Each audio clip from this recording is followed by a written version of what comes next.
All right, let's dive right in. Today, we're pulling back the curtain on the US tax system. But we're not just going to look at the rules on the surface. Nope. We're going deep into the underlying machinery, the stuff that lets some people build wealth in ways that are incredibly tax efficient. And to really get it, we have to start with one fundamental question. Seriously, how is it possible? In the exact same system, one person's salary from their job gets hit with the highest tax rate, while another person's income from, say, an investment can sometimes be taxed at literally zero. This isn't some accident or a sneaky loophole. The answer is actually baked right into the design of the tax code itself. You see, it's a system of incentives, and once you understand the core mechanics, you understand the game. So let's break down 3 of the most powerful ones right now.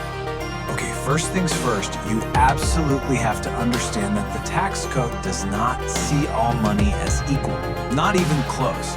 It basically splits the world into 2 totally different types of income, and this one distinction, well, it changes everything. On one side, you've got what's called ordinary income. Think of this as the money you work for, your salary, your W-2 job, or even 1099 contractor income.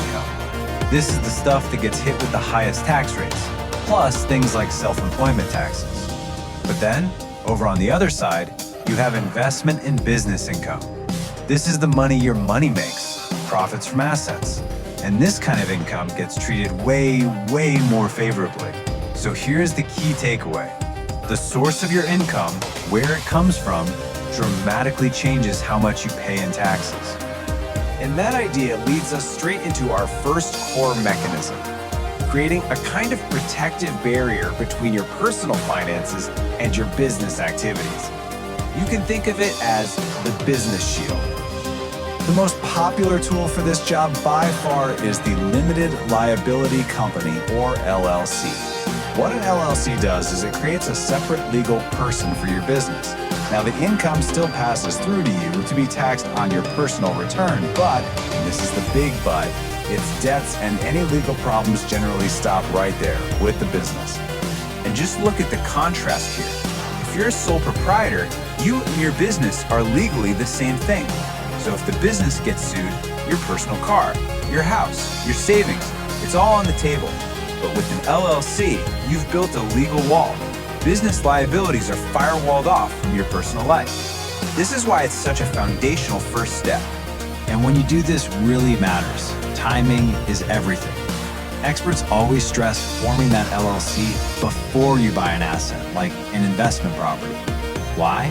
Well, it lets you buy the property in the LLC's name from the get-go, which gives you more privacy.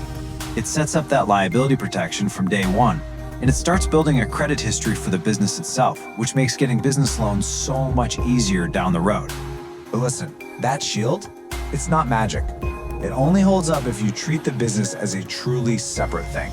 That means getting an employer identification number, it's like a social security number for your business, and opening a dedicated business bank account. All the business money goes in, all the business expenses come out. You can't mix your personal and business funds. That separation is absolutely non-negotiable. Okay, time for our second mechanism.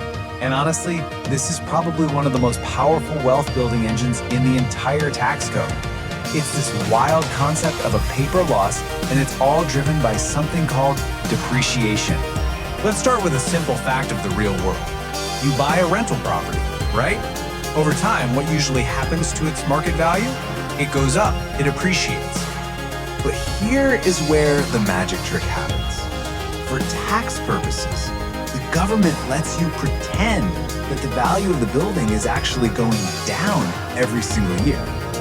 This creates this incredible split between what's happening in reality versus what's happening on your tax return.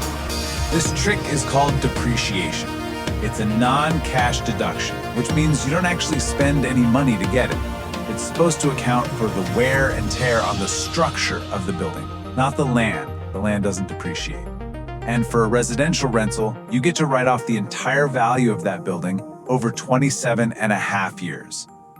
But what if you don't want to wait almost 30 years to get those deductions? Well, this is where savvy investors use a powerful strategy called a cost segregation study. It's basically an engineering analysis that breaks the property down into all its little pieces, things like carpets, lights, appliances, which have much shorter useful lives.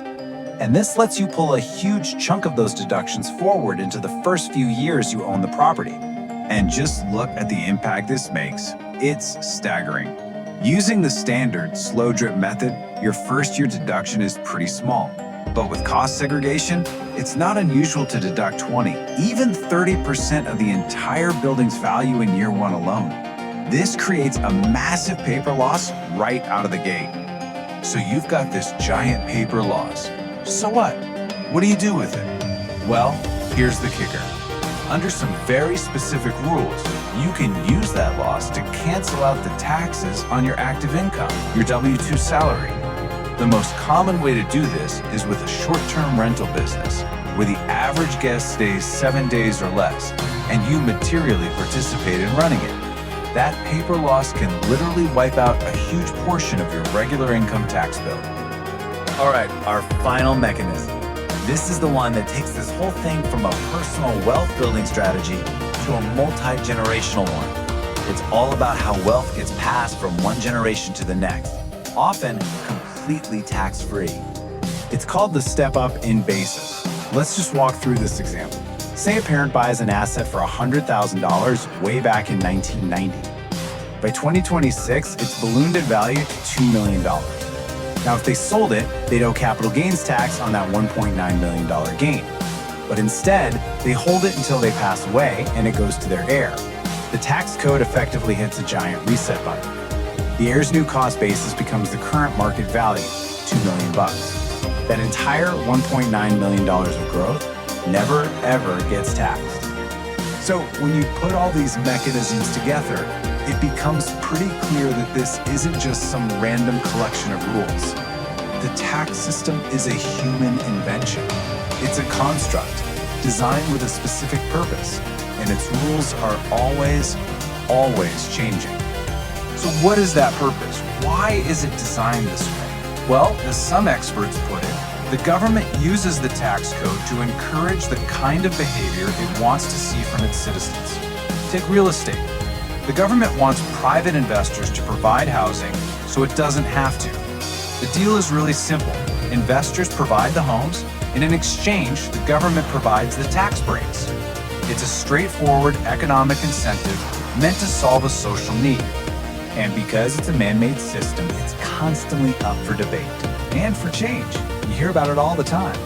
Recent proposals have included everything from making the 2017 individual tax cuts permanent, to getting rid of the cap on state and local tax deductions, to lowering corporate tax rates even more. The rules of this game are never set in stone. So look, understanding these mechanics, the two worlds of income, the business shield, depreciation, the step-up in basis, that is the key to seeing how the whole system really works today. But the real question to think about is this: as our society's needs change, how will these rules keep evolving? And what new behaviors will tomorrow's tax code be designed to incentivize?